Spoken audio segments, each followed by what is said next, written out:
Hello everyone. खुदा के कलाम में से आज हम पढ़ेंगे ज़बूर 34 साम। मैं हर वक्त खुदा को मुबारक कहूँगा, उसकी सिताइश हमेशा मेरी ज़बान पर रहेगी। मेरी रूह खुदावंद पर फ़ख्र करेगी, हलीम ये सुनकर खुश होंगे। मेरे साथ खुदावंद की बड़ाई करो, हम मिलकर उसके नाम की तमजीद करें। मैं खुदावंद का तालिब हुआ, उसने मुझे जवाब दिया और मेरी सारी दहशत से मुझे रिहाई बख्शी। उन्होंने उसकी तरफ नज़र की और मुनव्वर हो गए, और उनके मुंह पर कभी शर्मिंदगी ना आएगी। इस गरीब ने दुहाई दी और खुदावंद ने इसकी सुनी और इसे इसके सब दुखों से बचा लिया। खुदावंद से डरने वालों की चारों तरफ उसका फरिश्ता खैमज़न होता है और उनको बचाता है। आजमा कर देखो कि खुदावंद कैसा मेहरबान है। मुबारक है वो आदमी जो उस पर तवक्कल करता है।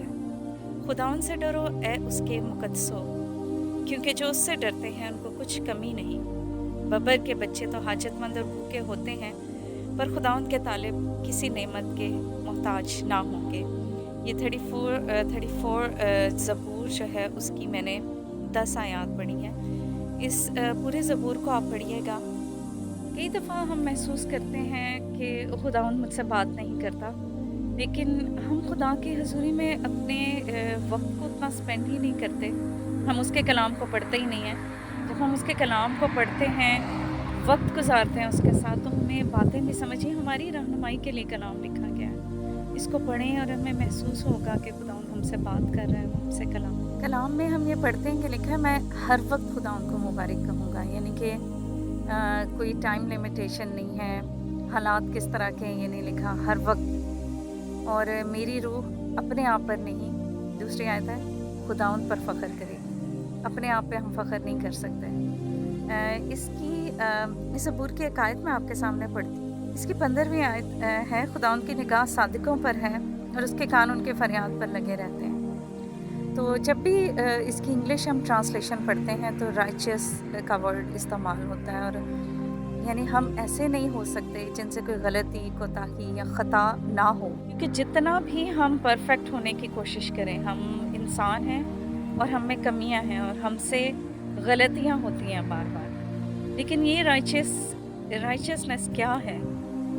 क्योंकि खुदा तो मुकद्दस है, खुदा तो पाक है, वो होली है। उसके पास हम इस तरीके से जा सकते हैं, और हम अपनी ओन पर खुद को धो के भी पाक नहीं कर सकते। हम जितने काम भी अच्छे कर लें, हमसे कोई एक गलती हो जाती है।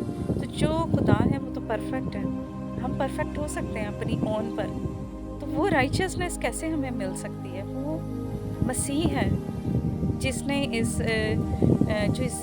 उसने जिस्म में ज़िंदगी गुजारी और उसने हर हालात से गुजरा, लेकिन वो पाक रहा और उसने सारी रास्तबाजी को पूरा किया। और जब हम उसे कबूल करते हैं तो हम उसे पहनते हैं।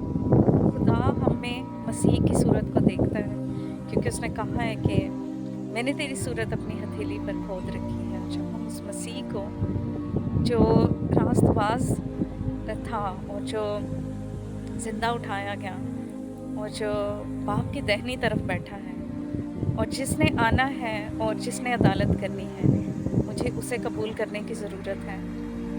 और मुझे अपने आप पे फ़ख्र नहीं करना। मैं जितना भी अच्छा कर लूँगी, जो कुछ भी कर लूँगी, तो कहीं ना कहीं मुझसे कुछ गलती होगी। तो अगर एक चेन मुझे यहाँ ज़मीन से आसमान तक लेकर जा रही है और वो चेन मेरे नेकियां हैं, मेरे अच्छे काम हैं, तो उनमें से तो अगर एक भी पॉइंट से वो कमज़ोर हुई या टूट गई या ना मैंने पूरा किया उसको, तो फिर तो वो चेन मुझे खुदा तक नहीं लेकर जा रही। तो इस पर गौर करें, कलाम को पढ़ें। खुदा हमारे जहनों को भी खोलता है, जहाँ हमें जो बातें समझ नहीं आती फिर वो हमें समझाता भी है, हमें सिखाता भी है, और वो हमारी बेहतरी चाहता है, हमारी भलाई चाहता है। खुदा इस कलाम से आपको बहुत बरकत बख्शे।